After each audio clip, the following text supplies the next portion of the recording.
3, 2, 1.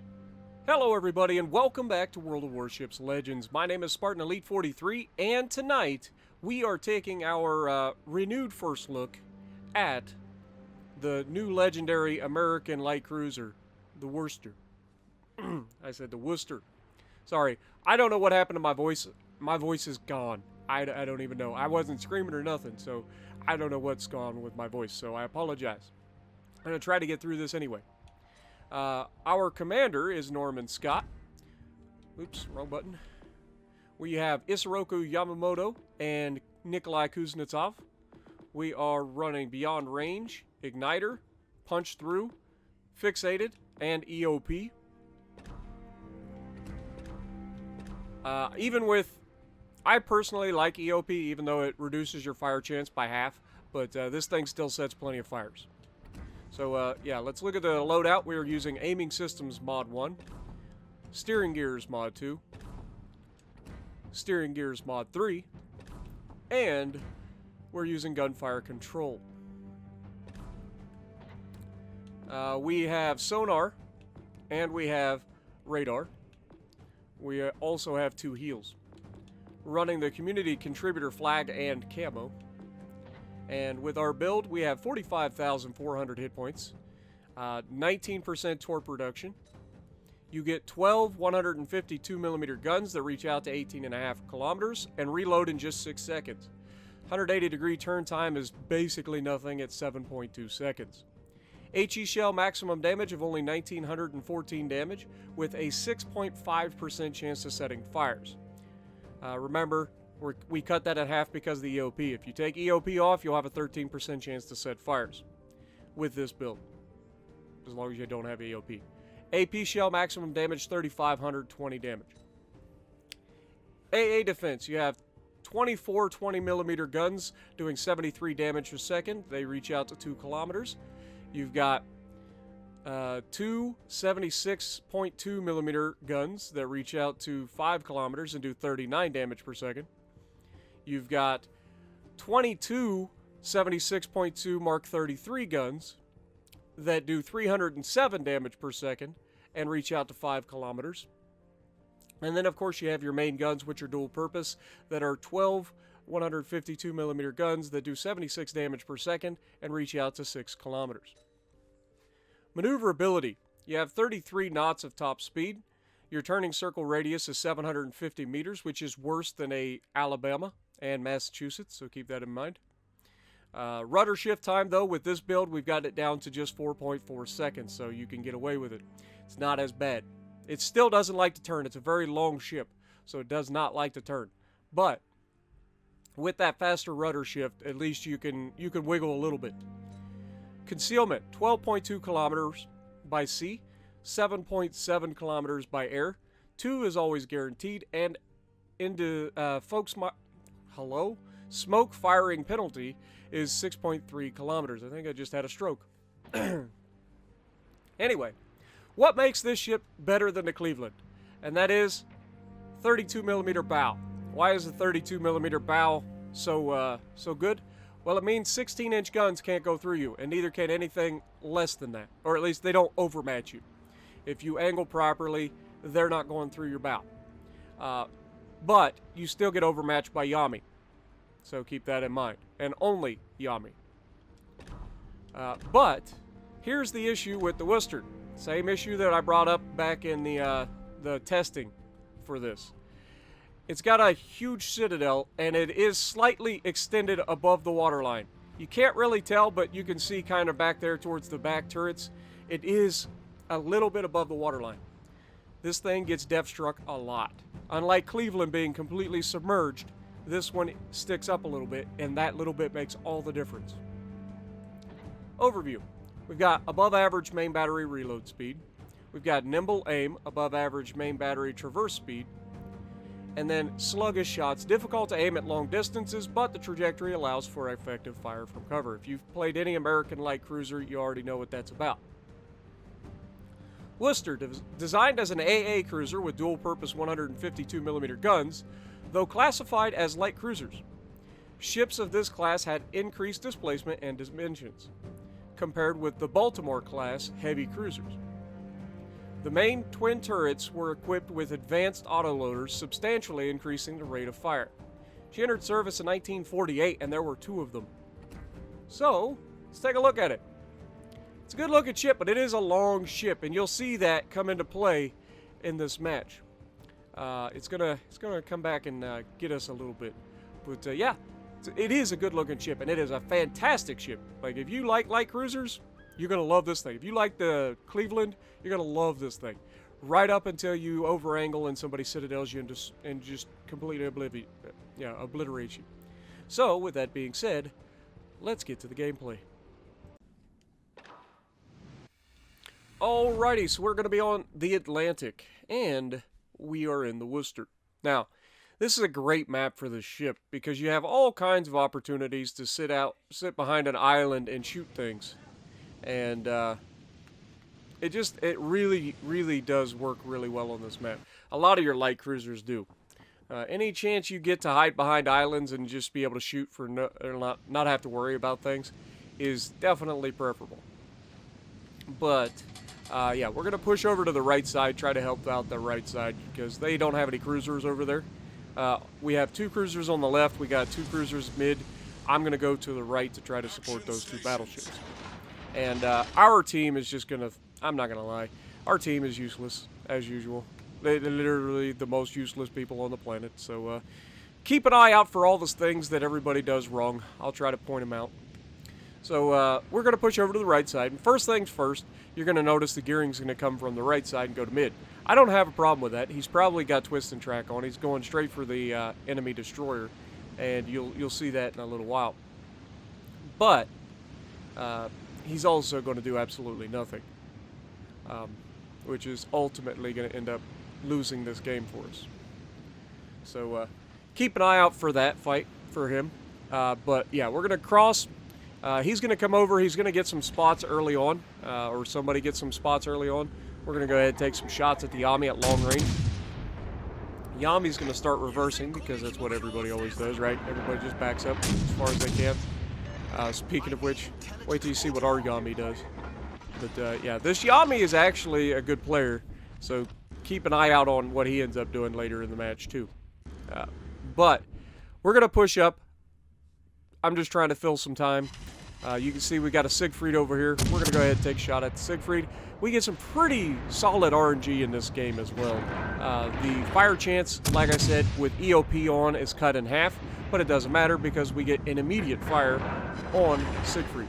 And he is also going to go ahead and put that fire out immediately. Well, as close to immediately as possible. So now that the fire's out, we're going to keep trying to shoot over that island at him. He disappears, but we got one last salvo off him. We managed to get another fire on him. And so that fire is going to burn. We're going to go over here behind this island. We've got a Tirpitz pushing up. And our Conqueror, and I think it's a Bismarck over here, potentially. I forget. I know there's a Conqueror, but you can see I'm trying to get the auto-aim. There we go. We get a shot where the auto-aim kind of puts it where I want it to. But yeah, sometimes the auto-aim gets all kinds of wonky. But you can see Conqueror's right here next to me. And he's thinking of doing the absolute dumbest thing. It's Odin, sorry. Newest German battleship, couldn't remember which one. So Odin on our team is going to be flanking. We've got a Conqueror here who is just going to pull out and do the dumbest thing you can do, which is just sit broadside to a Tirpitz at 10 kilometers. So not only is this Tirpitz going to be pushing us, which we expect. I mean, it's a Tirpitz. It's a German battleship armed with torpedoes. What are they going to do? They're going to rush you and try to get the torpedoes away. It's what they always do. It's what every freaking German torpedo battleship does. They just run straight at you, try to torpedo you as quickly as possible. It's up to you to put some distance between you and keep that. You can do that, you can whittle them down. But we're going to try to farm this guy, get as much damage off of him as we can. We're hitting that superstructure pretty hard, getting pretty solid damage with the HE. Conqueror's doing some solid damage as well, getting some fires. He is going to turn out and do the obvious, like he is obviously going to go for a torp run. And our Conqueror's just drifting forward at a quarter speed, sailing flat broadside, just begging for it. And here comes the turn. Like, as soon as you see that, you know the torps are coming. Like, there's nothing. He's not even hiding it. He's not masking it. He's just straight up going broadside on in front of you going, I'm dropping torps, good luck. And you're just going to sit there and take it. Now, we switched to the AP because, I mean, it's American AP, and we just absolutely shred them. And we get the front guns, rear guns, and we finish them off. And, of course, Conqueror sitting broadside gets torped, manages to flood to death. So, Conqueror's dead, unfortunately. So, apparently, sitting broadside on and expecting, you know, your super heal to save you, it doesn't work like that. I mean, it can, but you don't want it to. Now, their Kaba has been spotted over by our base, obviously. So I need to double back and start to think about defending the base. And that's what we're going to do. But on the way there, there's no reason I can't sit here and try to burn everybody down. Or worse. Now, Bismarck out here is coming in. He's turning out a little bit, but he's just begging for the HE, man. Just absolutely begging for it. So we're gonna shred his superstructure with the HE, and watch these hits, man. Seriously, EOP. This is why I go with EOP. Like, well, we get the fire, which we weren't expecting, but watch this hit on the superstructure here. Right there. That is why. 7 penetrations with the HE and only 4 shatters. If you didn't have EOP on, you would be shattering almost every one of those rounds. The American HE for the light cruisers is horrendously bad at shattering. Good at setting fires, not so much at doing damage without EOP. Grossiker first gets spotted out here. We're going to go ahead and put some rounds on him. Notice the positioning of the Yami right now. I didn't notice where this Yami was. The last I saw the Yami, he was way out in the distance as we kill our Bismarck, getting our second kill. We're up to 50,000 damage. We're getting some fires on the Grosser. He's starting to turn out. He's like, okay, all right, I get it. You don't want me here. And he's right. But the Yami has already made his turn and is coming in right in behind where we just killed that Bismarck. I'm not going to notice until it's too late. I am actually going to tunnel vision something fierce, and that's going to cost me this game. I could have won this match. I guarantee I could have won this match. It would have been an amazing game, too. But unfortunately, it's just not going to happen. I potatoed at the worst possible time, got tunnel visioned, and tunnel vision always ends poorly. Now, we've already switched over to the AP because I anticipate that this Alaska player doesn't know what he's doing, and he's going to give me the full broadside to shoot at. It's not happened yet, but I anticipate that it will. And we are getting some damage. We're not getting all ricochets and shatters, but we are getting a lot of them. Now, he starts to turn out, and you can see the damage just starts stacking up. And this is what you cannot do against this ship. You cannot give the flat broadside. I don't care if you're in a battleship. I don't care if you're in a heavy cruiser. I don't care if you're in a light cruiser, especially a light cruiser, but don't do it. You cannot give the broadside of your ship to this thing. It will shred you immediately. Now, he is going to get a reload. He is a cruiser. Even though he has a long reload, it's only 16 seconds. And he does catch us here in Citadelos. And that's what I'm talking about with the Citadels. Like, it's not good. But we are going to manage to take him down pretty quickly here and finish him off in short succession. Now, I see the Yami, and I still don't register it in my head because Kutuzov gets spotted. I immediately switch over to shooting armor piercing at the Kutuzov. Absolutely beautiful broadside to shoot at, and watch his health. Just gone. Just gone. You think that you can give me that much broadside and get away with it? Absolutely not. Well, we managed to take him down. We're avoiding. He gets a nasty armor-piercing salvo. A little disrespectful to him to stay that broadside, and then a Yami comes around the corner and just does not care about my 32 millimeters of armor. Goes straight through it and takes almost all of my health. And before I can even get the guns over there to start shooting him, he hits us again with the rear gun, taking the rest of my health. I've got a minute left before I can even heal. There's no way I'm surviving this. There's just nothing I can do. My propulsion's knocked out because I stupidly damage conned a single fire, and yeah, it's just not a good time. But we end up finishing the game with 139,000 damage. The enemy destroyer is in the cap. Our Ochaikov is still sailing away from the cap because that's what you do, right? Go damage hunting. And to his credit, he is going to get some torpedoes into this Yami one way or the other. Yami starts turning out to get the rear guns involved.